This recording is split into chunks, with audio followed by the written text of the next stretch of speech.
심우정 검찰총장이 사의를 표명했습니다. 심 총장은 결론을 정해놓고 추진하면 부작용이 따를 수 있다면서 검찰개혁에 우려를 표했습니다. 심 총장을 비롯한 검찰 고위 간부들이 잇따라 사의를 밝힌 가운데 새 정부 첫 검찰 인사가 단행됐습니다. 권준수 기자입니다. 심우정 검찰총장이 취임 9개월여 만에 전격 사의를 표명했습니다. 새 정부에서 검찰 개혁을 이끌 법무부 장관과 민정수석 인선이 마무리된 데 따른 결정으로 풀이됩니다. 그동안 여권으로부터 사퇴 압박을 받아온 심 총장은 무거운 책무를 내려놓겠다면서 여러 상황을 고려했을 때 지금 직을 내려놓는 것이 마지막 책임을 다하는 것이라 판단했다고 밝혔습니다.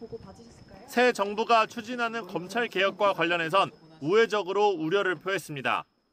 형사사법제도는 국민 전체의 생명과 재산 등 기본권과 직결된 문제인데 시한과 결론을 정해놓고 추진될 경우 예상하지 못한 많은 부작용이 생길 수 있다는 겁니다. 다른 고위직 인사들도 줄줄이 사의를 밝혔습니다. 이진동 대검찰청 차장검사뿐만 아니라 일선에 있던 양석조 서울 동부지검장과 신흥석 서울 남부지검장 등도 사직서를 제출했습니다. 양 동부지검장은 검찰 내부망에 수사 없는 기소는 공소권 남용, 기소 없는 수사는 표적 수사로 이어질 위험이 있다는 글을 남기기도 했습니다. 검찰 고위 간부 인사는 속전속결로 단행됐습니다. 검찰 2인자 대검찰청 차장검사는 노만석 대검 마약조직범죄부장이, 법무부 검찰국장은 성상원 대전지검 검사장이 맡게 됐습니다. 전국 최대 규모 검찰청인 서울중앙지검의 수장에는 정진우 서울북부지검장이 임명됐고, 검찰 조직에 비판의 목소리를 내왔던 이문정 대전지검 중경단 부장은 검사장으로 승진해 서울 동부지검을 이끌어 나갈 예정입니다. YTN 권준수입니다. 정성호 법무부 장관 후보자는 첫 출근 일성으로 다시 한번 검찰 개혁을 언급했습니다. 수사와 기소 분리에 국민적 공감대가 이미 만들어져 있다며 고강도 개혁을 예고했습니다. 신규혜 기자입니다. 첫 출근길에 오른 정성호 법무부 장관 후보자의 일성은 역시나 검찰개혁이었습니다. 국민 눈높이에 맞는 검찰개혁을 신중하고 차분하게 고민하고 준비하겠다고 밝혔습니다. 검찰 조직의 해체라는 표현은 적절하지 않다면서도 구체적인 표현으로 강한 의지를 드러냈습니다. 수사와 기소의 분리, 또 검찰에 집중된 권한의 재배분, 또 이런 문제에 관련해서는 어느 정도 국민적 공감대가 있다고 생각하고 있습니다. 그래서 민주당은 검찰청을 폐지하고 수사 기능은 중대범죄수사청에, 기소 기능은 공소청에 맡기는 이른바 검찰개혁 4법을 발의한 상태인데, 정 후보자는 신속 처리 주장에 대해 조심스러운 태도를 보이면서도 국회에서 충분히 논의될 것이란 입장을 전했습니다. 다만 검찰 내부 반발이 예상되지 않느냐는 질문에는 반발하는 검사 자체가 적을 거라고 강조했습니다. 이 시대의 변화에 따른 국민들의 요구사항을 검사들도 잘 알고 있기 때문에 정 후보자는 최근 검찰개혁의 구체적 계획과 관련해 이 대통령과의 교감은 없었다고 밝혔습니다. 하지만 이 대통령도 대선 당시 수사, 기소, 분리 등을 내세웠던 만큼 장관 임기를 시작하면 강도 높은 개혁에 착수할 거로 보입니다. YTN 신기혜입니다. 이번엔 대통령실로 가보겠습니다. 이재명 대통령이 국무회의에서 국민 주권을 강조하면서 국무위원들에게 선출 권력인 국회에 대한 존중을 당부했습니다. 사실상 질책으로 보였는데요. 최근 국회 상임위에서 설전을 벌였던 이진숙 방송통신위원장을 겨냥한 것이라는 해석이 나왔습니다. 홍민기 기자입니다. 윤석열 정부에서 임명된 장관들과 5번째 국무회의를 이어가고 있는 이재명 대통령. 작심한 듯 국무위원들과 국회 사이에 오해가 있는 것 같다는 말로 발언을 시작했습니다. 이어 국민 주권은 선출된 권력에 의해 발현된다며 이렇게 말했습니다. 국회는 국민으로부터 직접 권력을 위임받은 기관이어서 우리 국무위원들께서 국회에 가시면 그 직접 선출된 권력에 대해서 존중감을 가져주시면 좋겠어요. 대상을 명확히 밝히지는 않았지만 이진숙 방송통신위원장을 겨냥한 거란 해석이 나왔습니다. 이진숙 위원장은 최근 국회 상임위에서 자신의 임기 등을 두고 최민희 위원장과 설전을 벌였습니다. 이진숙 위원장 개인의 임기와 관련된 부분은 동의 안 한다 이 말입니까? 법안이 법으로 통과되면 그때 말씀드리겠습니다. 이 대통령이 여대 야소 구도인 국회에 힘을 보태면서 불편한 동거를 이어가고 있는 윤석열 정부 국무위원들에게 경고를 보낸 거란 관측입니다. 여권 핵심 관계자도 이 대통령 의도를 짐작만 할 수밖에 없다면서도 이진숙 위원장을 염두에 둔 걸로 보인다고 말했습니다. 다만 대통령실 다른 관계자는 이 대통령이 이재명 정부의 공직자로서 자세를 당부하는 의미로 봐야 한다고 설명했습니다. 인사청문회와 추경안 심사를 앞둔 상황에서 이 대통령의 평소 생각이 드러난 대목이라는 겁니다. 특별한 질책성 발언은 아니었고요. 좀 서로 이렇게 좀 잘 해봐라는 정도의 권유로 그렇게. 이런 가운데 이 대통령은 오는 3일 조국혁신당 등 5개 야당 지도부와 오찬 회동을 하는 등 국회와 소통 행보를 이어갈 예정입니다. YTN 홍민기입니다. 이재명 대통령은 사표를 제출한 김태규 방송통신위원회 부위원장의 면직을 제거했습니다. 김 부위원장은 지난 4월 말 일신상의 사유로 사표를 제출한 뒤 5월 말부터 출근하지 않다가 어제 업무에 복귀했지만 당일 면직 처리됐습니다. 방통위는 이에 따라 공식적으로 이진숙 위원장 1인 체제가 되면서 안건을 심의 의결할 전체 회의를 열 수 없게 됐습니다. 이재명 대통령은 장마와 혹서기를 맞아 대비를 철저히 해달라고 국무위원들에게 당부했습니다. 이 대통령은 용산 대통령실에서 열린 제28차 국무회의에서 지금까지는 비 피해가 뚜렷한 곳은 다행히 없는 것 같다며 이같이 말했습니다. 또 한여름에는 쪽방이나 노인 계층도 위기를 겪는다며 관심을 갖고 잘 관리해 주기를 바란다고 강조했습니다.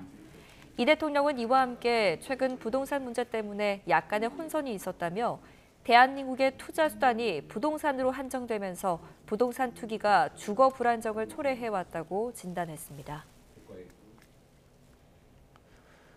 국무회의 소식 하나 더 짚어보죠. 이재명 대통령이 국방부에 경기 북부 지역의 미군 반환 공여지 처리 문제를 전향적으로 검토해 보고해달라고 지시했습니다. 강유정 대통령실 대변인은 브리핑에서 비공개 국무회의에서 이 대통령의 주요 발언이라면서 이같이 밝혔습니다. 국회에선 이재명 정부의 첫 번째 추가 경정 예산안을 두고 기싸움이 이어지고 있습니다. 어제 추경 정책 질의 이틀째도 마찬가지였습니다. 야당은 가장이 돈은 안 벌고 빚잔치를 해서 되겠느냐고 비판을 했는데요. 이에 여당은 빚을 내서라도 굶는 건 막는 게 가장의 역할이라고 맞받았습니다. 김다연 기자입니다. 이틀째 이어진 30조 5천억 원 규모의 추경안 정책 질의에서 화두는 역시 전 국민 소비 쿠폰이었습니다. 미래 세대에게 짐을 지운다는 야당의 지적에 여당은 한가한 소리라고 반박했습니다. 집안의 가장이 일을 해서 돈을 벌어올 생각은 안 하고 빚을 내어 잔치를 벌이겠다고 하면 가장은 빚을 내서라도 가족이 굶는 것을 막아야 하는 거 아닙니까? 소상공인을 상대로 7년 이상 연체된 빚을 탕감해 주겠다는 특별 채무 조정 패키지도 도마 위에 올랐습니다. 국민의힘은 성실하게 빚을 갚은 자영업자가 박탈감을 느낀다고 형평성 문제를 지적했습니다. 자영업을 하는 운영 자금으로서였는지 아니면 개인의 도박 자금으로서였는지 이런 것도 굉장히 자세히 조사를 해야. 이에 민주당은 빚 때문에 폐업도 못하는 업계 실정을 알기나 하느냐고 꼬집었습니다. 응급중환자한테 매일 운동 열심히 하고 건강식품 챙겨 먹으면 건강하게 잘 살 수 있다 하는 이런 진단과 처방은 전현 정부를 향한 틈새 저격도 이어졌는데 건강보험 재정을 언급하며 김건희 여사가 꾀병 환자가 아닌지 확인해달라거나 김건희 씨는 휠체어 연계에 실패한 명백한 나이롱 환자다. 그렇게밖에 볼 수 없다라고 생각합니다. 고강도 대출 규제 정책을 언급하며 용산도 선을 그은 거 아니냐는 지적이 나왔습니다. 대통령실에서는 대통령실의 정책이 아니다 이렇게 선을 긋는 걸 보면 이 정책이 그렇게 잘된 정책은 아닌 것 같고. 민주당은 6월 임시국회가 끝나는 오는 4일을 추경안 처리 시한으로 못 박았습니다. 야당이 재정 건전성 악화와 형평성 논란을 연일 부각하고 있지만 추경안은 여당 주도로 무난하게 통과될 거란 전망이 나옵니다. YTN 김다연입니다. 경제 관련 소식 조금 더 살펴보겠습니다. 이번 달부터 헬스장과 수영장 이용료에 신용카드 소득공제 혜택이 주어집니다. 9월부터는 예금 보호 한도가 1억 원으로 지금의 갑절로 늘어납니다. 이승은 기자가 하반기에 달라지는 생활형 제도를 정리했습니다. 7월 1일부터 지출한 헬스장과 수영장 이용료에 신용카드 소득공제 혜택이 주어집니다. 총급여 7천만 원 이하 거주자가 대상이고 공제율은 30%, 연간 300만 원 한도입니다. 퍼스널 트레이닝 비용 등의 헬스장 이용료가 포함돼 구분이 명확하지 않을 때는 전체 금액의 50%가 소득공제 대상입니다. 양육비 국가 선지급 제도도 시행에 들어갔습니다. 양육비를 받지 못하는 중위소득 150% 이하 한부모 가족에게 일단 국가가 양육비를 월 20만 원 우선 지급한 뒤 나중에 비양육자에게 징수합니다. 육아휴직이나 육아기 근로시간 단축을 사용한 근로자가 제도 사용 뒤 6개월 이내 자발적으로 퇴사한 경우에도 사업주의 지원금 잔여분 50%를 지급합니다. 2학기부터는 국가장학금 지원금액이 인상돼 전체 대학생의 절반인 100만 명이 혜택을 받게 됩니다. 다자녀 가구 1에서 3구 저소득층의 경우 최대 연 40만 원이 인상됩니다. 또 미술품이나 저작권 등을 지분 형태로 투자할 수 있는 조각투자 상품도 배당소득 과세 대상에 포함됐습니다. 오는 22일부터는 연 이자율이 60%가 넘는 대부계약이 원천 무효가 되는 대부업법 개정안이 시행됩니다. 9월부터는 예금 보호 한도가 24년 만에 5천만 원에서 1억 원으로 상향됩니다. 금융사가 파산하더라도 이자를 포함해 1억 원까지는 보호받습니다. 10월부터는 자활사업 참여 뒤 취업이나 창업으로 생계급여를 벗어날 경우 자활성공지원금이 1년에 최대 150만 원까지 지급됩니다. 산업 분야에서는 중소기업 매출 기준이 1,800억 원으로 10년 만에 상향 조정됩니다. 소상공인 기준인 소기업 매출 기준도 140억 원으로 상향됩니다. YTN 이승은입니다. 어제부터 스트레스 3단계 총부채 원리금 상환 비율, 그러니까 DSR 규제가 시행되면서 수도권의 주택담보대출 문턱이 또 한 번 높아졌습니다. 고강도 대출 규제가 발표된 지 나흘 만에 DSR 규제까지 더해지면서 가계대출 한도는 대폭 줄어들 수밖에 없는 상황입니다. 손효정 기자입니다. 어제부터 수도권의 모든 가계대출에 스트레스 DSR 3단계 규제가 적용됩니다. 스트레스 DSR은 쉽게 말해 실제 대출 금리에 가상의 스트레스 금리를 더해 소득 대비 원리금 비율을 산정하는 제도입니다. 실제 금리엔 변화가 없지만 연간 갚아야 할 원리금이 늘어나는 만큼 대출 한도는 줄어들 수밖에 없습니다. 3단계 시행으로 은행과 제2금융권의 모든 가계대출에 1.5%의 가산금리가 더해졌습니다. 수도권을 제외한 지방은 부동산 시장 침체를 이유로 올해 말까지 지금의 스트레스 금리 0.75%가 유지됩니다. 연봉 1억 원인 사람이 수도권에서 연 4% 금리로 5년 고정 뒤 변동금리가 적용되는 30년 만기 주택담보대출을 받는다면 지금보다 대출 한도가 2천만 원 줄어듭니다. 같은 조건에서 연소득 5천만 원인 사람의 대출 한도는 1,750만 원 낮아집니다. 결국 수도권에서 최대 한도 6억 원까지 대출을 받으려면 신용대출 등 다른 대출 없이 연소득 1억 원이 넘어야 한다는 계산입니다. 여기에 생애 최초 특례 LTV 등 강화된 대출 규제까지 고려한다면 수도권 집값 마련은 더 어려워졌습니다. 금융당국이 이런 대출 옥죄기로 가계부채 억누르기에 나섰지만 한국은행은 가계빚 급증세가 8, 9월까지 이어질 거란 관측을 내놨습니다. 주택시장을 자극하지 않기 위해 기준금리 인하도 신중히 결정하겠다는 계획인데 집값이 잡히지 않는다면 규제지역 확대 등 추가 규제안이 필요하다고도 정부에 제안했습니다. YTN 손효정입니다.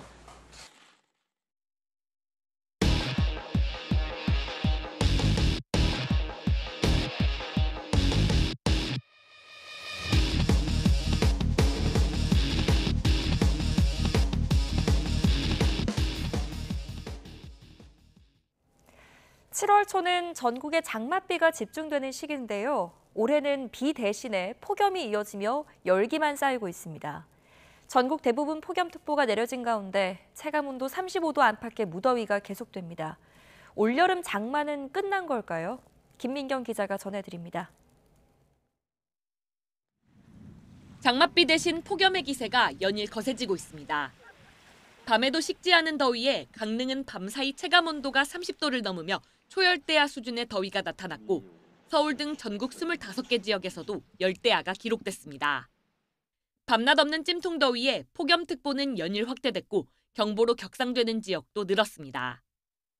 어제 내륙 곳곳에 한때 강한 소나기가 내리고 용인에는 호우주의보까지 내려졌지만 대부분 지역의 체감온도는 여전히 35도를 오르내리는 더위가 이어졌습니다. 전국적인 폭염은 오늘도 이어질 전망입니다. 고온다습한 북태평양 고기압이 우리나라를 덮으면서 당분간 전국 대부분 지역의 최고 체감 온도가 33도를 넘겠고 열대야가 나타나는 곳도 있겠습니다. 기상청은 다음 주까지 뚜렷한 비 소식 없이 무더위가 계속될 걸로 내다봤습니다. 북태평양 고기압이 세력을 확장해 우리나라를 덮으면서 장맛비를 뿌리는 정체전선이 북쪽으로 밀려 올라갔기 때문입니다. 장마는 정체전선이 완전히 북상하면 종료되는데 일본 기상청은 오키나와와 규슈 등 남부 지역에 대해 평년보다 20일 정도 빠르게 장마 종료를 공식 선언했습니다. 하지만 우리나라 기상청은 아직 기압계 상황이 유동적인 만큼 장마 종료를 단정하기에는 이르다는 입장입니다. 현재 북태평양 고기압은 필리핀 동쪽 해상에는 열대 요란에 의해 우리나라 부근으로 확장해 있는 상태입니다. 하지만 아직까지 북태평양 고기압이 최성기에 달하진 않은 상태이기 때문에 이후 열대 요란이 사라진 뒤 북태평양 고기압이 어떻게 자리를 잡느냐에 따라 향후 장마에 대한 전망이 조금 더 구체적으로 보일 것으로. 장맛비가 자취를 감추고 폭염이 기승을 부리고 있지만 아직은 기압계의 변동성이 큰 만큼 안심하긴 이릅니다. YTN 김민경입니다. 전해드린 것처럼 지금 전국 곳곳에서는 역대 최고 기온이 관측되는 등 이른 더위가 기승을 부리고 있습니다. 더위를 참다 못한 시민들은 해변으로 몰렸고요. 이를 멈추기 어려운 산업 현장에서는 비상이 걸렸습니다. 김근우 기자입니다. 이른 아침부터 내리쬐는 햇볕에 백사장이 뜨겁게 달아올랐습니다. 파라솔 그늘에서 볕을 피하고 바다에 뛰어들어도 열기가 가시지 않습니다. 휴가철이 한참 남았지만 해변은 더위에 지친 사람들로 북적입니다. 진짜 그냥 밖에 10분만 있어도 바로 땀이 날 정도로 더웠었는데 바로 바다에 들어오자마자 여기까지 오면서 흘렸던 땀들이 다 씻겨 나가지고 오히려 추울 정도예요. 완전 몸이 오들오들 떨릴 정도로. 불볕더위에도 작업을 멈추기 어려운 산업 현장은 그야말로 비상입니다. 터파기 공사가 한창인 아파트 건설 현장. 온도계에 찍힌 기온은 38도를 넘었습니다. 노동자들은 포도당과 얼음을 두고 폭염과 사투를 벌입니다.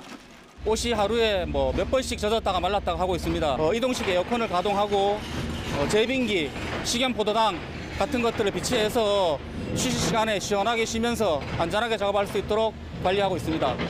때이른 불볕더위는 역대 6월 최고 기온을 연일 갈아치웠습니다. 부산과 대구, 전주 등 전국 기후관측 지점 97곳 가운데 절반 넘는 곳의 기록이 경신됐습니다.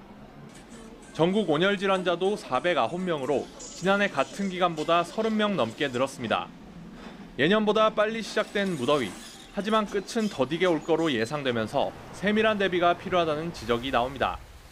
YTN 김근우입니다.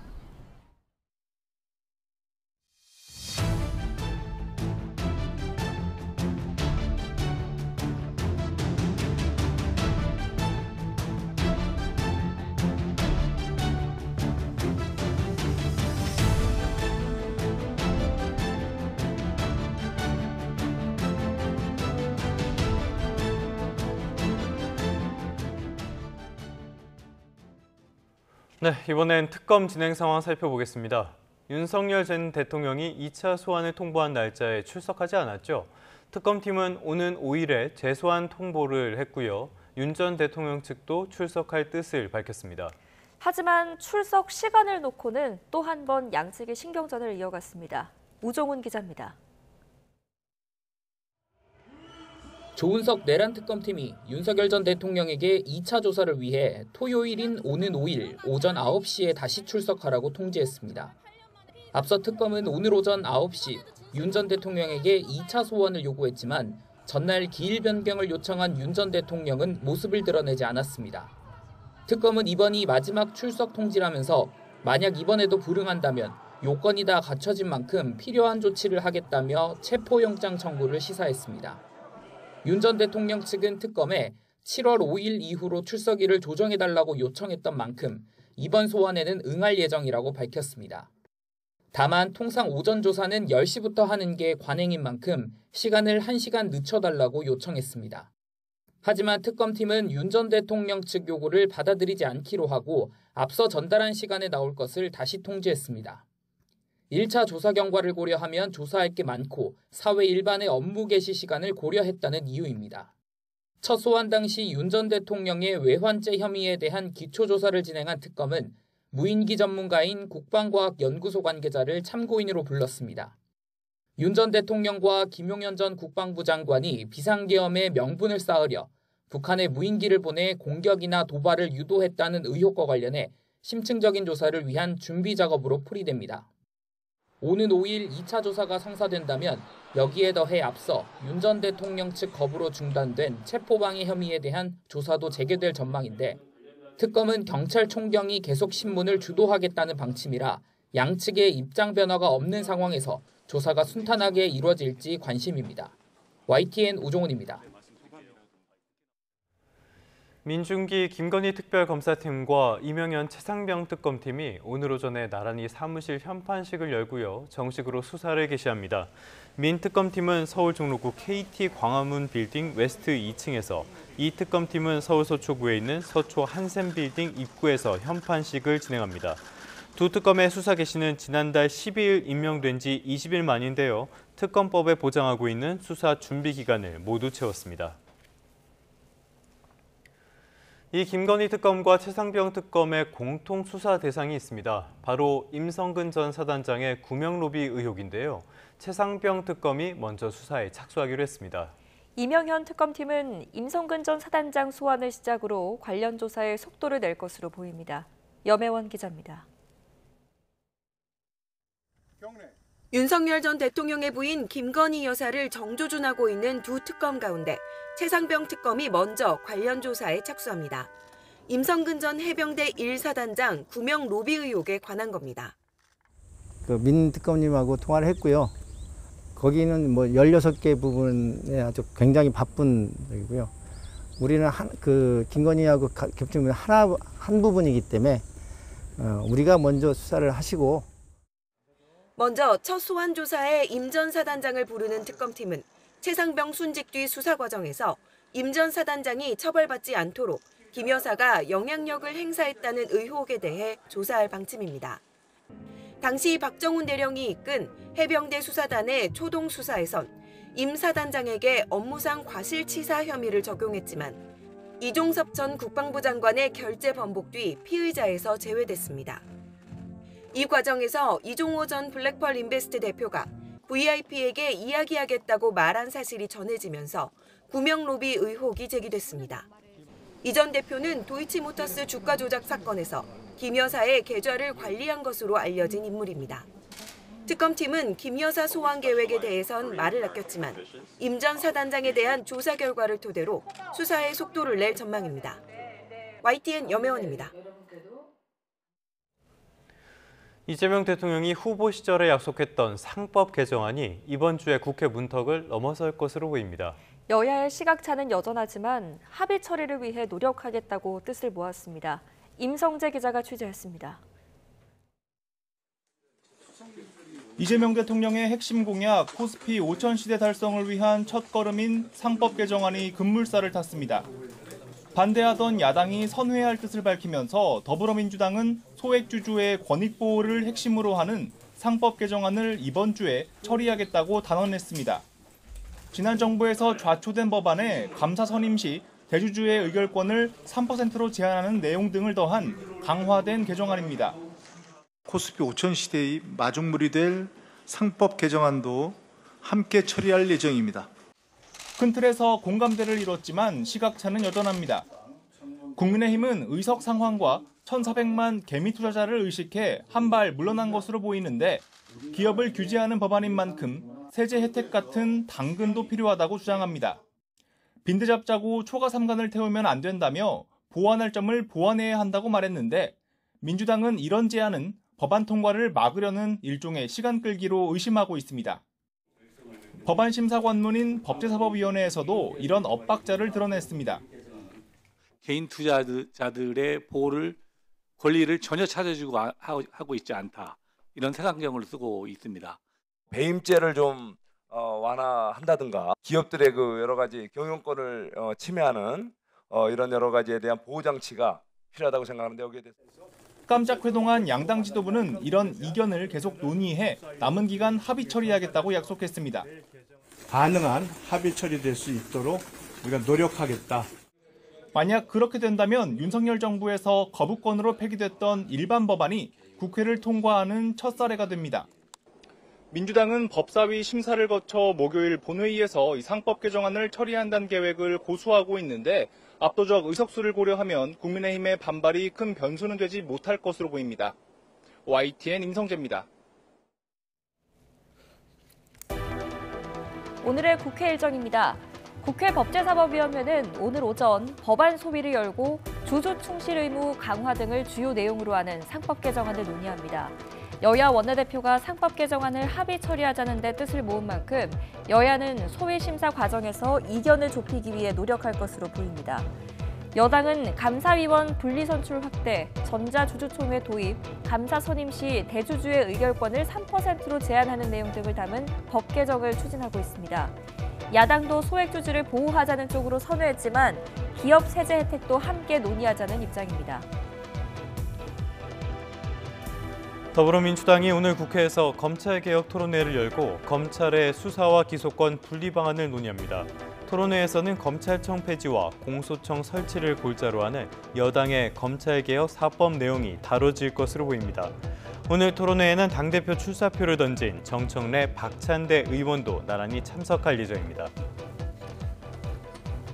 국민의힘 송원석 비상대책위원장 겸 원내대표 등 신임 지도부가 오늘 서울 국립현충원 참배로 첫 공식 일정을 시작합니다.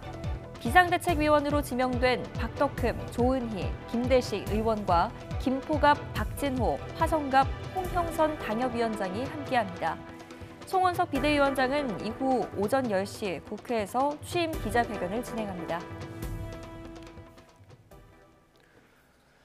이재명 대통령이 임명한 이진수 신임 법무차관이 국회 데뷔전을 치렀습니다. 수사 기소권을 분리하는 새 정부의 검찰개혁 청사진에 공감한다고 했고요.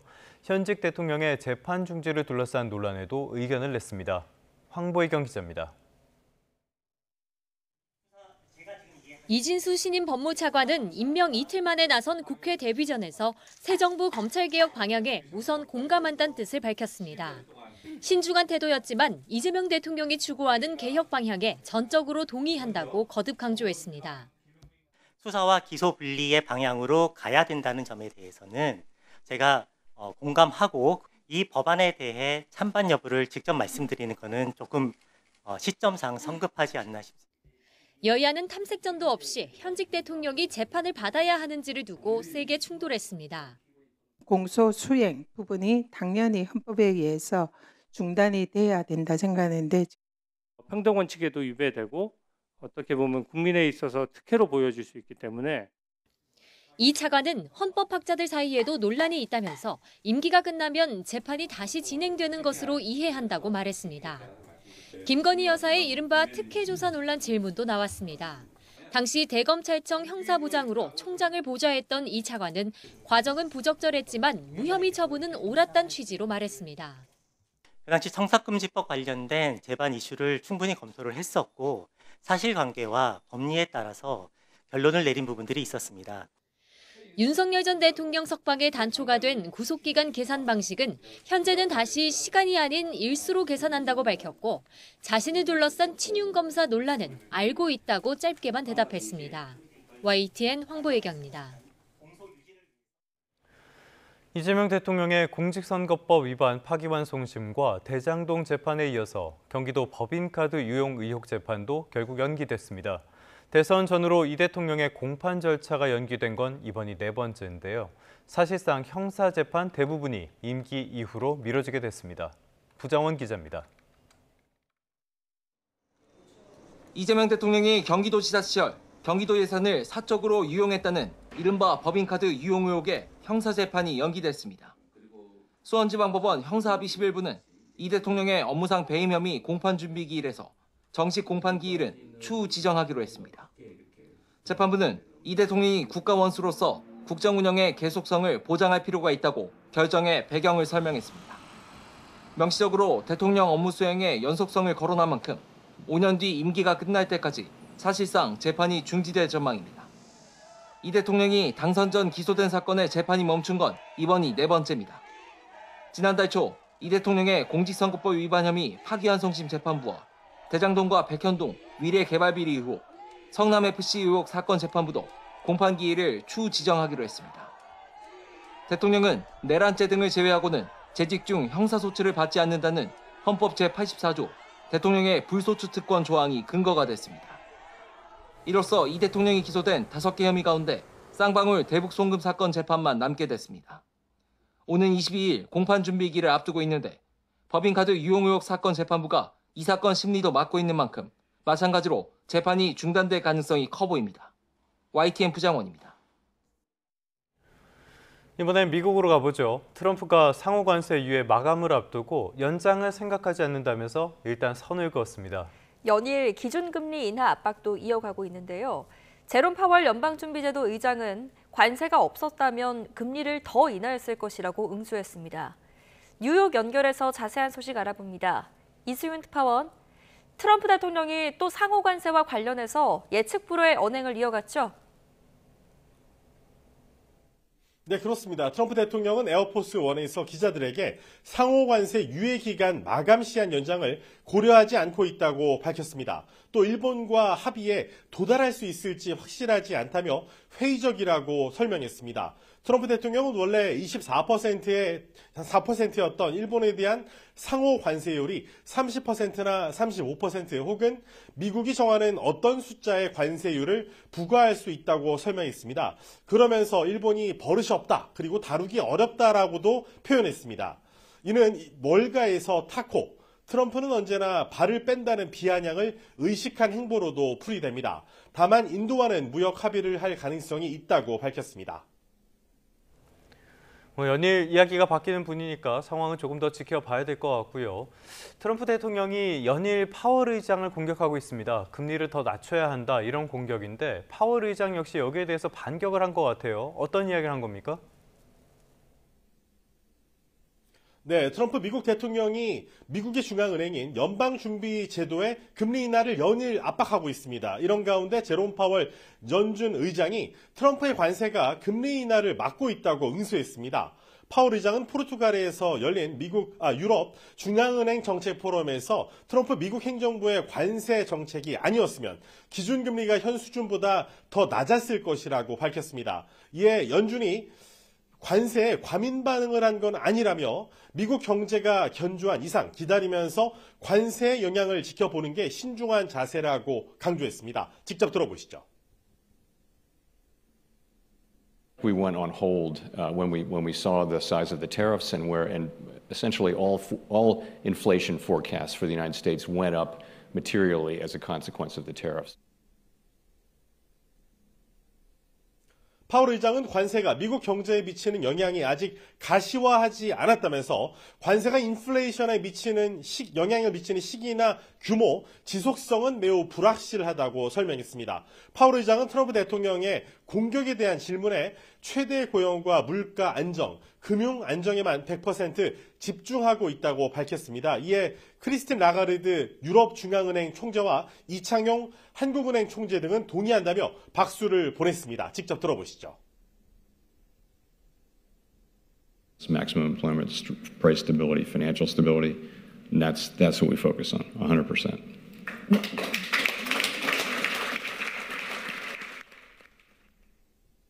We would do exactly the same thing as our colleague Jay Powell does. The same thing.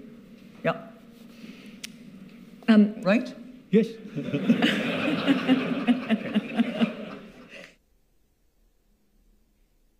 트럼프의 감세 정책을 담은 크고 아름다운 법안이 미 연방의회 상원을 극적으로 통과한 가운데 파월 의장은 연방재정 운영 방향이 지속 가능하지 않다며 우회적으로 문제점을 지적했습니다. 특히 이 재정 운용 방향 문제를 조만간 해결해야 한다면서 늦는 것보단 빨리 하는 게 낫다고 강조했습니다. 네, 전날 S&P 500 지수와 나스닥 지수가 사상 최고치를 경신하기도 했는데 오늘 뉴욕 증시 상황은 어떻습니까? 네, 뉴욕 증시 3대 지수는 보합권에서 혼조세로 마감했습니다. 전날 사상 최고치를 기록한 대형주 중심의 S&P 500 지수와 기술주 중심의 나스닥 지수는 나란히 하락했습니다. 반면 우량주 중심의 이 다우존스 지수는 소폭 상승했습니다. 공급관리연구소 ISM의 제조업 지수가 관세 때문에 지난달 49%를 기록해 4개월 연속 기준선 아래인 이 50% 이하를 유지하면서 위축 국면을 이어갔기 때문입니다. ISM은 미국 기업이 이 관세로 인한 가격 상승이 가속화했고 제조업 활동이 약화해 고용에 신중해졌다고 분석했습니다. 지금까지 뉴욕에서 YTN 이승윤입니다. 경제 한 줄 뉴스입니다. 지난 4월 SK텔레콤에서 발생한 사이버 침해 사고의 여파로 지난달 통신시장에서 이용자 66만 명이 번호 이동했습니다. 정부의 대출 규제로 아파트 분양을 기다리던 청약 대기자들이 유탄을 맞았습니다. 주택도시보증공사 허그에 따르면 올해 5월 서울 민간아파트 평균 분양 가격이 전용 면적 84제곱미터 아파트 평균 분양가가 15억 7,800만 원으로 이번 대출 규제로 6억 원을 꽉 채워 대출을 받아도 현금 9억 7,800만 원을 조달해야 청약에 나설 수 있게 됩니다. 한국은행이 올해 3분기까지 가계대출 급증세가 계속될 수 있다며 기준금리 추가 인하에 신중한 태도를 나타냈습니다. 국내 50대 그룹 오너 일가의 주식담보대출금이 1년 사이 3조 원 가까이 증가한 것으로 나타났습니다.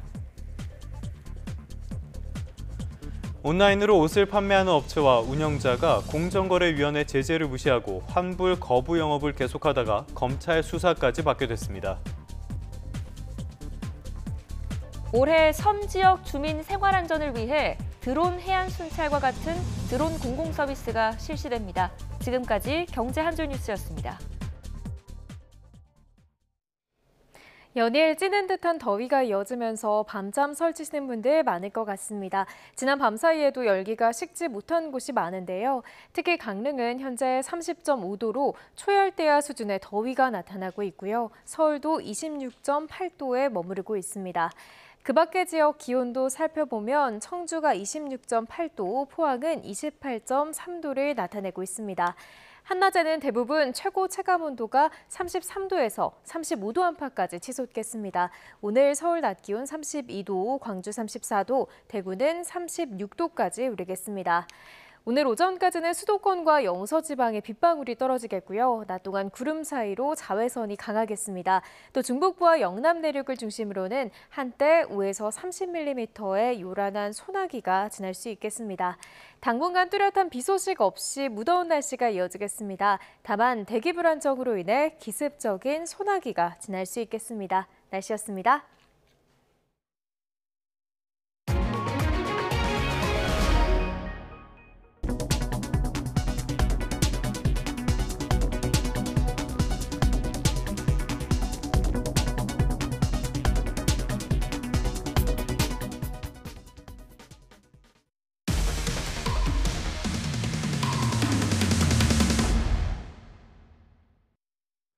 네, 이번엔 YTN의 단독 보도 두 가지 전해드리겠습니다.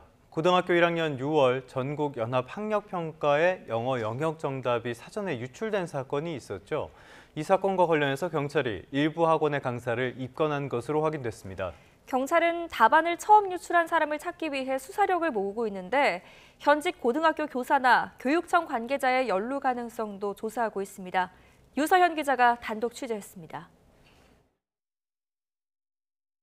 YTN이 단독 보도한 고1 전국 연합학력평가 답안 유출 사건과 관련해 경찰이 일부 학원 강사를 형사 입건한 것으로 확인됐습니다. 경찰은 유출 정황이 포착된 SNS 등 실마리를 추적해 일부 용의자의 신원을 특정하고 위계에 의한 공무집행 방해 등의 혐의로 입건했습니다. 이 가운데 일부는 경기도 지역에서 일하는 학원 강사인 것으로 파악됐습니다. 경찰은 이들에게 답안을 전달한 인물과 더 나아가 처음 답안을 유출한 사람을 찾는 데 수사력을 집중하고 있습니다. 특히 시험 종료 전 고등학교 1학년 해설지에 접근할 수 있는 권한이 있는 현직 고등학교 교사나 교육청 관계자가 연루됐는지도 조사하고 있습니다. 앞서 출제를 맡은 부산교육청은 지난 4월 말 전국 시도교육청에 문제지와 해설지가 담긴 보안 파일을 전달했고 이를 각 교육청이 인쇄해 일선 학교에 배포했습니다. 이후 전국 연합학력평가가 치러진 지난달 4일 고1 영어 영역 시험을 40분 앞두고 문제와 정답, 해설이 학원 강사 등 3,200여 명이 모여있는 SNS 오픈 채팅방에서 공유돼 논란이 됐습니다. 서울시 교육청은 처음 유출한 사람이 교사나 교육청 관계자로 특정될 경우 직무정지 처분을 내릴 방침입니다. YTN 유소연입니다. YTN은 외국계 기업의 한국 지사를 가장해 AI를 활용한 친환경 사업 투자 명목으로 돈을 가로챈 의혹을 연속 보도해드렸는데요. 이 투자 사기 의혹을 받는 글로벌 골드필드의 대표 정모 씨가 구속 송치된 것으로 확인됐습니다. 지금까지 확인된 투자자는 2,000명에 달하고 피해 금액만 2천억여 원으로 추정됩니다. 표정우 기자가 역시 단독 취재했습니다. 글로벌 골드필드 GGF는 외국계 기업의 한국 지사라며 투자자를 모집했습니다. GGF는 인공지능을 활용한 친환경 사업에 투자한다며 사람들을 유인했는데 초기에는 투자금의 수십 %에 달하는 수익을 며칠 만에 지급해 신뢰를 쌓았습니다. 또 대규모 봉사활동을 하고 언론을 통해 홍보하는 건 물론 국회의장상 등 각종 상훈 이력을 내세우며 투자자를 모집했습니다. 행사에서 전 세계적으로 좋은 일을 많이 하고 봉사도 많이 하고 땅 같은 거 한 데를 좋게 이렇게 개간하는 그런 일들을 한다고 설명을 하길래 그런데 지난 4월 업체는 모든 출금을 갑자기 중단했고 대표 정모 씨도 잠적했습니다. 경찰은 2개월 동안 수사를 벌여 지난달 정 씨를 구속해 검찰에 송치한 걸로 YTN 취재 결과 확인됐습니다. 투자금을 돌려받지 못한 피해자들은 집단 소송을 진행 중인데 지금까지 파악된 피해자는 약 2,000명, 피해 금액은 2천여억 원으로 추정됩니다. GGF를 사회적 기업으로 믿고 지인에게 투자를 권유한 피해자들도 있는데 이들 사이 갈등으로 살인사건이 벌어지거나 스스로 목숨을 끊는 경우도 있었습니다. 사건을 일부 송치한 경찰은 정 씨의 나머지 혐의에 대해서도 수사를 이어가고 있습니다. YTN 표정우입니다. 대장도 좋습니다. 경찰서 바로 앞에서 불법 유턴 사고를 내고 도주한 차량이 퇴근 중이던 경찰관에 의해 붙잡혔습니다. 확인 결과 운전자는 만취 상태였습니다. 지환 기자입니다. 지난 5월 중순 밤 11시 강원 춘천경찰서 정문 CCTV 영상입니다. 경찰서 앞 도로에서 차량 한 대가 불법 유턴하다 직진하던 택시를 들이받습니다. 잠시 멈춰선 차량. 하지만 운전자는 내리지 않고 아무 조치 없이 그대로 도망칩니다. 그런데 마침 퇴근하던 경찰관이 사고를 목격한 뒤 차량을 추격합니다. 사고를 당한 택시 운전기사도 부랴부랴 차에 다시 올라타 따라 나섭니다. 요리조리 400m가량 도주하던 차량은 결국 인근 아파트 정문 차단기에 막혀 멈춰섰고 운전자는 현장에서 붙잡혔습니다. 직감적으로 저 사고가 났는데 차가 서지 않고 이제 이게 휙 돌려가더라고요. 그래서 택시 기사분께서 저 차 잡아라고 소리를 쳤습니다. 직감하고 이제 따라갔죠. 이제 차에서 내리자마자 좀 비틀비틀했습니다. 경찰 조사 결과 운전자는 혈중 알코올 농도가 0.2%가 넘는 만취 상태. 경찰은 30대 남성 운전자를 위험운전치상 등 특정범죄 가중처벌법 위반 혐의로 입건했고 뺑소니 검거 영상을 강원경찰청 SNS를 통해 공개했습니다. YTN 지환입니다. 오늘 새벽 3시 10분쯤 경기 남양주시 서울 양양고속도로에서 남양주 요금소를 빠져나가던 승용차가 차선 규제봉을 들이받았습니다. 이 사고로 다친 사람은 없었지만 규제봉 일부가 파손됐습니다. 경찰 관계자는 40대 여성 운전자의 혈중 알코올 농도가 면허 취소 수준이었고 사고 경위 역시 조사하고 있다고 설명했습니다. 오늘 새벽 1시 반쯤 충남 보령시 서해안 고속도로에서 목포 방향으로 달리던 승용차가 갓길 쪽으로 돌진했습니다. 이 사고로 승용차가 도로 옆 언덕에서 전복됐는데 차에 타고 있던 5명이 크게 다치지는 않은 것으로 파악됐습니다.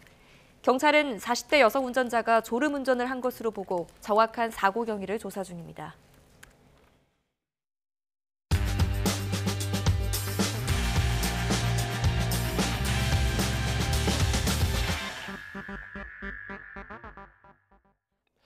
(7월 2일) 수요일 스타트 브리핑 시작합니다. 먼저 중앙일보입니다.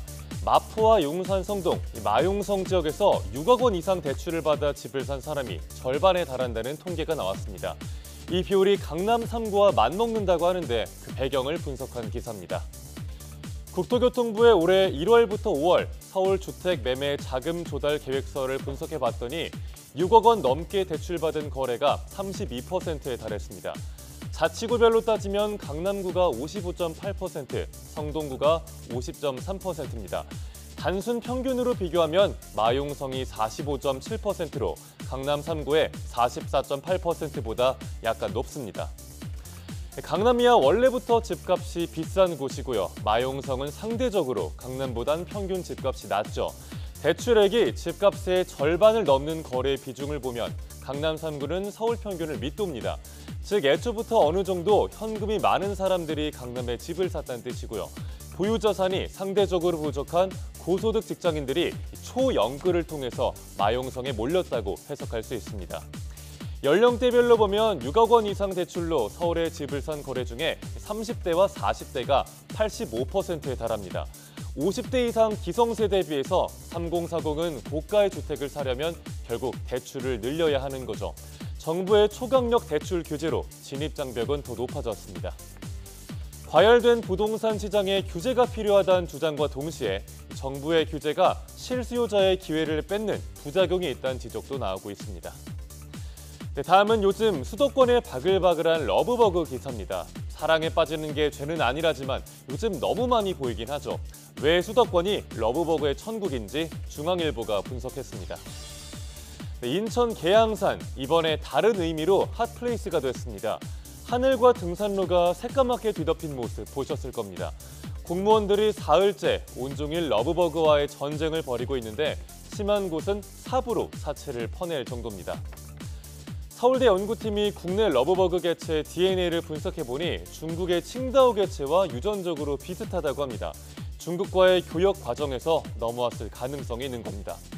그럼 수도권에서 왜 이렇게나 많이 발견되는 걸까요? 날씨가 점점 덥고 습해지는 데다 LED 불빛까지 많아서 그렇다고 하네요. 또 도시의 열섬 현상에도 잘 버티고 방제도 쉽지 않은데 심지어 천적까지 없습니다. 벌레 천적은 조류지만 끈적한 책이 있고 신맛이 나서 새들도 싫어한다고 합니다. 그렇다고 살충제로 화학 방역을 하자니 생태계에 역효과가 우려됩니다. 지금으로선 물 뿌리기가 최선이라고 하네요. 끝으로 서울신문입니다. 외로움 때문에 전 세계적으로 시간당 100명씩 숨진다는 WHO의 보고서를 다뤘습니다. 외로움이 신체와 정신 건강에 심각한 영향을 미친다고 하는데 내용 자세히 보겠습니다. 보고서를 보면 지난 10년간 세계 인구 6명 중에 1명이 외로움을 경험했고요. 시간당 100명, 연간 87만 명이 넘는 사람이 외로움으로 사망했습니다. 연령대별로는 13세에서 17세 청소년이 가장 취약했고 저소득 국가의 외로움 비율이 고소득 국가보다 2배 이상 높았습니다. 외로움은 매일 담배를 15개비씩 피우는 것만큼 건강에 해롭다고 하고요. 또 그 위험성이 비만이나 신체활동 부족보다 더 크다고 합니다. 외로움이나 사회적 고립을 겪는 사람들은 심뇌혈관 질환이나 성인병뿐만 아니라 우울증과 사망 위험까지 컸습니다. 이러자 WHO는 지난 2023년 외로움을 긴급한 보건 위협으로 규정했고요. 네, 어디에서든 온라인으로 연결될 수 있는 시대인데 정작 사회적 연결은 끊어지고 있습니다. 오늘 하루는 가족과 친구들에게 연락하고 대화 중엔 휴대폰 잠시 내려놓고 이웃에게 한번 인사 건네보시면 어떨까요? 7월 2일 아침 신문 살펴봤습니다. 지금까지 스타트 브리핑이었습니다.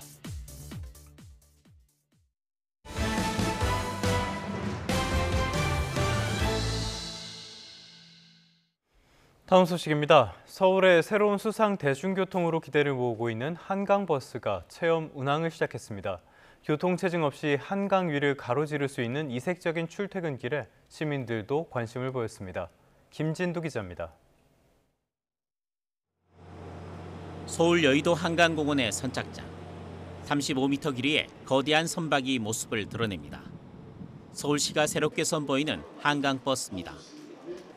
9월 정식 운항에 앞서 시민들을 위한 얼리버드 탑승 체험이 시작됐습니다. 시원한 강바람을 맞으며 유유히 한강을 가로지르는 이색적인 경험에 자연스럽게 탄성이 흘러나옵니다. 아무래도 좀 시내 풍경을 좀 더 광활하게 볼 수 있다는 게 좀 한몫하는 것 같아요. 나중에 엄마 아빠랑 같이 오면 다시 이거 타볼 만하네요. 한강버스는 한강 유역에 처음 도입되는 친환경 수상 대중교통 수단입니다. 오는 9월부터 마곡, 망원, 여의도, 옥수, 압구정, 뚝섬, 잠실 등 총 7개의 정류장, 약 31.5km 거리를 오갈 예정입니다. 특히 마곡, 여의도, 잠실 구간은 급행으로 운행돼 출퇴근 시간을 크게 단축할 것으로 기대됩니다. 시민체험 탑승은 다음 달 30일까지 매주 화요일, 목요일, 토요일에 운행됩니다. 한강버스는 한국해양교통안전공단의 엄격한 안전성능 검사를 통과하고 전문가의 시범 운항은 물론 수상사고 대처 훈련까지 마쳤습니다. 한강버스가 이제 만들어짐으로써 반짝이는 강물과 더불어 살랑이는 바람을 체감하실 수 있고요. 이러한 특별한 경험이 일상이 되는 그런 사업으로 답답한 육상 교통을 벗어나 한강 위를 가로지르며 출퇴근하는 한강버스가 혁신적인 대중교통으로 자리매김할 수 있을지 주목됩니다. YTN 김유두입니다. 오는 2028년 울산국제정원 박람회를 앞두고 태화강 물길을 달리는 수상 선박이 선을 보였습니다. 6km 정도 되는 구간을 오갈 예정인데요. 관광 자원으로도 활용이 가능할 것으로 보입니다. 오태인 기자입니다. 도심을 따라 흐르는 강을 선박이 가로지릅니다. 배에서 바라보면 아파트와 현대식 건물이 하늘을 꾸미고 그 아래는 잘 가꿔진 정원이 반깁니다. 운항 구간은 울산 태화강 국가정원을 출발해 삼산 여천 매립장까지 6km 정도. 오는 2028년 열릴 예정인 국제정원 박람회 두 곳 행사장을 이어주는 뱃길로 부족한 관광 자원을 채워줄 것으로 주목됩니다.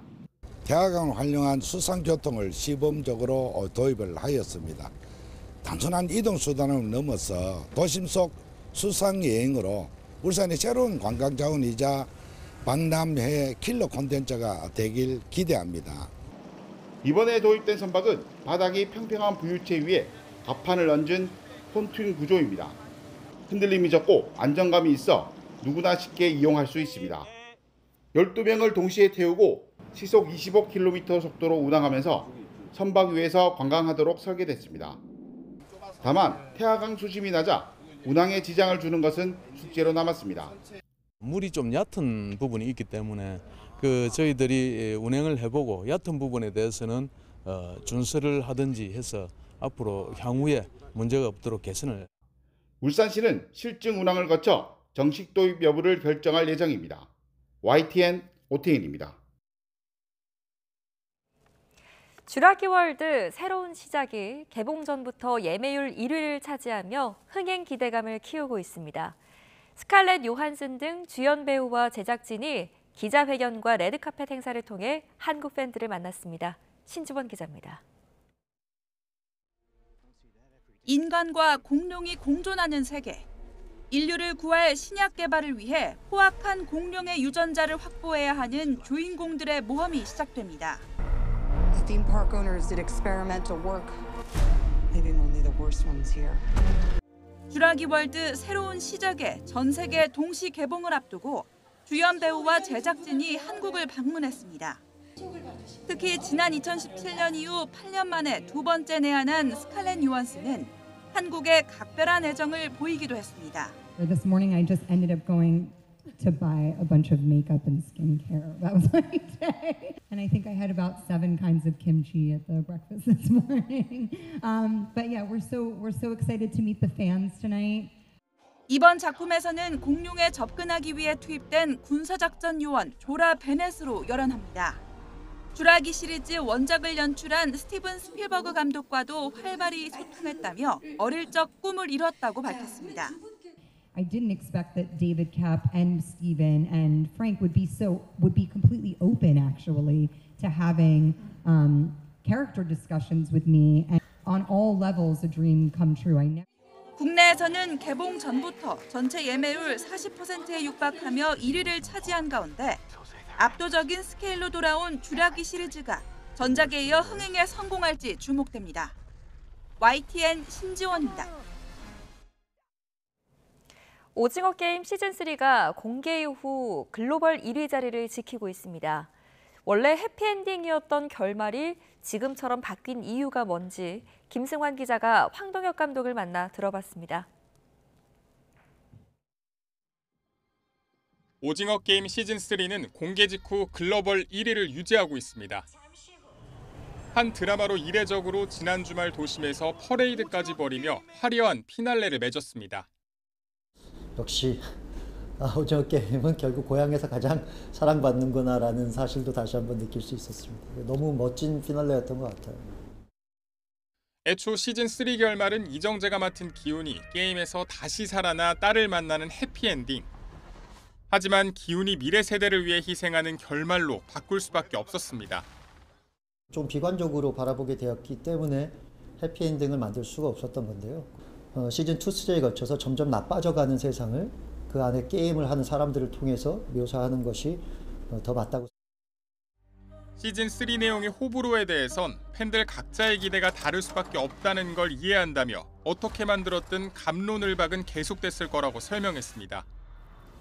자신만의 어떤 방식과 눈으로 이 시리즈, 이 오징어 게임을 봐주셨던 것 같아요. 뭔가 좀 바뀌거나 배반당했을 때 뭔가 실망감이나 배신감을 느끼시는. 미국판 오징어 게임이 나올 거라는 보도와 관련해 구체적 얘기를 듣지 못했다면서도 늘 협업할 준비는 되어 있다고 말했습니다. 오징어 게임 이전과 이후로 나뉘는 K 콘텐츠, 제2, 제3의 오징어 게임이 나오기 위해선 뭐가 필요할까? 위험할 것 같은 것에 더 끌리는 항상 선택을 할 때 그런 마음으로 작품을 선택을 하고, 그래서 좀 불안하지만 조금 떨리지만 그런 작품에 더 기회가 있을 수 있다라는 말씀을 드리고 싶습니다. YTN 김승환입니다. K-팝이 세계 음악 산업에 큰 영향력을 갖춘 주류 대중문화의 하나로 자리를 잡으면서 해외 진출뿐만 아니라 현지화에도 속도가 붙고 있습니다. 세계 문화의 중심지 뉴욕에서 미래의 K-팝 스타가 될 글로벌 인재를 발굴하기 위한 오디션이 열렸습니다. 뉴욕에서 이승윤 특파원입니다. 글로벌 K-팝 지망생들이 한국의 연예 기획사들 앞에서 마음껏 실력을 뽐냅니다.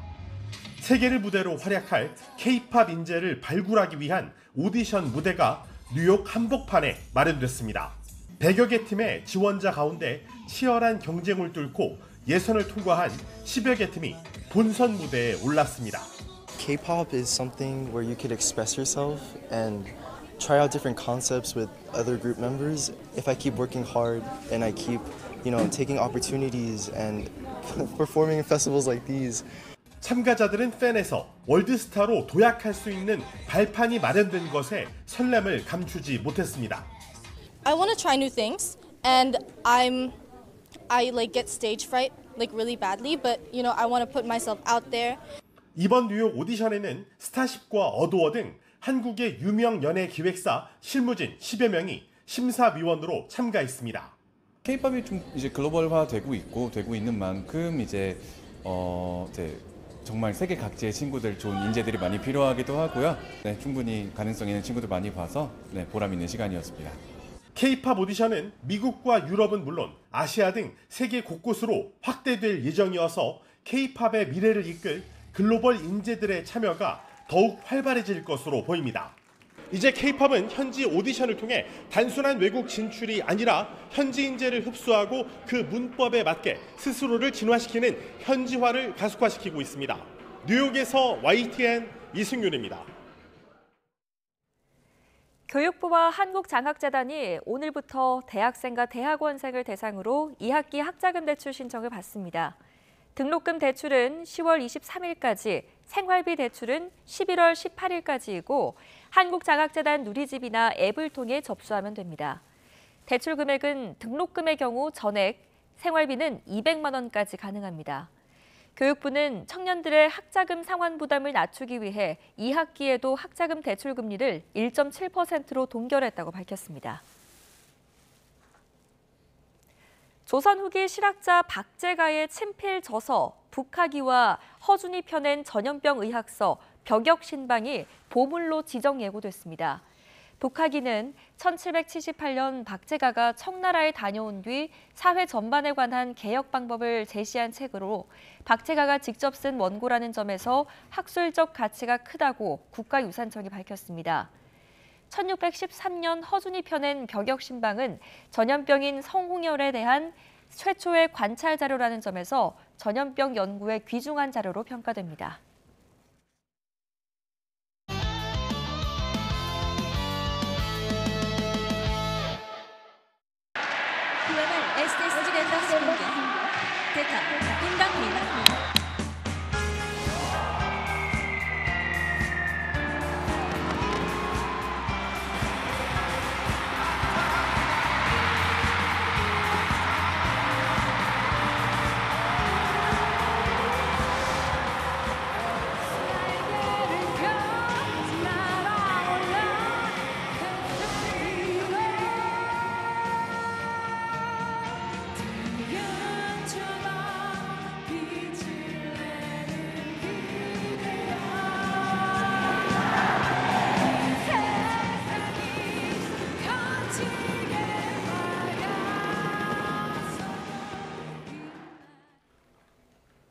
최근에 뉴욕 증시는 강세 흐름이었죠. 이제 한 번쯤 쉬어갈 때가 되긴 했습니다. 간밤에 뉴욕 증시는 혼조 마감이었는데요. 다우는 1% 가까이 꽤 많이 올랐고요. 역대 최고치를 기록했던 S&P 500과 나스닥은 일부 조정을 받았습니다. 시장은 오는 8일인 상호관세 유예 종료를 앞두고 무역 협상에 주목하고 있는데요. 간밤에도 트럼프의 발언이 여럿 나왔습니다. 일단 트럼프는 유예기간 연장을 생각하지 않는다고 선을 그었습니다. 일본도 언급했는데요. 합의가 이루어질지 확신하지 못하겠다면서 대일본 상호관세를 기존 24%에서 30%나 35%로 올릴 수 있다고 위협했습니다. 그렇다고 협상 대상국들이 호락호락한 분위기는 또 아닙니다. 일본은 자동차 관세도 쌀 수입도 받아들일 수 없다는 입장이고요. 유럽연합 회원국들은 EU 무역 수장에 대해서 강경 대응을 주문했다는 소식이 전해지기도 했습니다. 기준금리를 둘러싼 파열음도 커지고 있습니다. 트럼프는 정말 노골적으로 연방준비제도를 압박하고 있는데요. 제롬 파월 의장은 관세의 불확실성이 아니었다면 금리를 더 낮출 수 있었다면서 직격탄을 날렸습니다. 관세가 물가에 영향을 미칠 시기나 규모, 지속성 모두 불확실하다는 평가도 함께 내놨습니다. 경제 지표도 살펴보겠습니다. 5월 구인구직 보고서, 그러니까 졸치 보고서가 나왔는데요. 5월 미국의 기업들의 채용 공고 건수가 776만 9천 건으로 집계됐습니다. 한 달 전보다 꽤 늘었고요. 시장의 예상치도 웃돌았습니다. 그런데 채용 규모는 한 달 전보다 오히려 10만 건 가까이 줄어 10만 건 넘게 줄었습니다. 그러니까 채용 공고는 내는데 막상 채용을 하지는 않는다는 뜻이기도 한데요. 워낙 불확실한 상황이라서 인력난에 대비해 일단 사람은 구하되 채용은 미루는 것이라는 분석이 나옵니다. 제조업 지표는 6월에도 기준치를 밑돌았습니다. 4개월 연속 위축세인데요. 미국의 제조업 상황이 썩 좋지 않다는 뜻이죠. 다만 시장의 예상치는 소폭 웃돌긴 했습니다. 특징주로는 테슬라를 꼽아봤습니다. 간밤에는 주가가 많이 내렸죠. 5% 넘게 빠졌습니다. 300달러 선도 위태위태해 보이는데요. 가장 큰 원인은 트럼프와 일론 머스크 CEO의 갈등입니다. 사랑했다가 싸우다가 화해했다가 또 싸우는 참 정신없는 두 사람인데요. 트럼프의 감세 법안이 그 중심에 있습니다. 이 법안은 가까스로 부통령의 찬성으로 정말 극적으로 상원 문턱을 넘어섰는데요. 머스크는 정신 나간 지출 법안이라면서 아메리카당을 창당하고 이 법안에 찬성한 의원들의 낙선 운동을 하겠다고 강조했습니다. 가만히 있을 트럼프가 아니죠. 더 많은 걸 잃을 수도 있다고 경고하면서 남아프리카 공화국 출신인 머스크의 추방 가능성까지 언급했습니다. 테슬라는 지금 본업인 전기차에서 부진이 이어지고 있는 상황입니다. 여기에 정치적인 변동성까지 생긴 셈이니까요. 투자에는 조심해야겠습니다. 지금까지 3분 뉴욕 증시였습니다. 오늘도 찜통에 갇힌 듯 푹푹 찌는 더위가 이어지겠습니다. 전국 대부분 지역에 연일 폭염특보가 발령 중인데요. 지난 밤 사이에도 열기가 식지 못한 곳이 많습니다. 현재 서울 기온 26.8도, 그리고 청주는 26.8도를 보이고 있고요. 특히 강릉은 30도를 웃돌면서 올해 첫 초열대야가 기록될 가능성이 있습니다. 한낮에는 대부분 최고 체감온도가 33도에서 35도 안팎까지 치솟겠습니다. 오늘 서울 낮 기온 32도, 광주 34도, 대구는 36도까지 오르겠습니다. 오늘 오전까지는 수도권과 영서 지방에 빗방울이 떨어지겠고요. 낮 동안 구름 사이로 자외선이 강하겠습니다. 또 중북부와 영남 내륙을 중심으로는 한때 5에서 30mm의 요란한 소나기가 지날 수 있겠습니다. 당분간 뚜렷한 비 소식 없이 무더운 날씨가 이어지겠습니다. 다만 대기 불안정으로 인해 기습적인 소나기가 지날 전망입니다. 날씨였습니다. 뉴스타트 3부 잠시 뒤에 계속됩니다.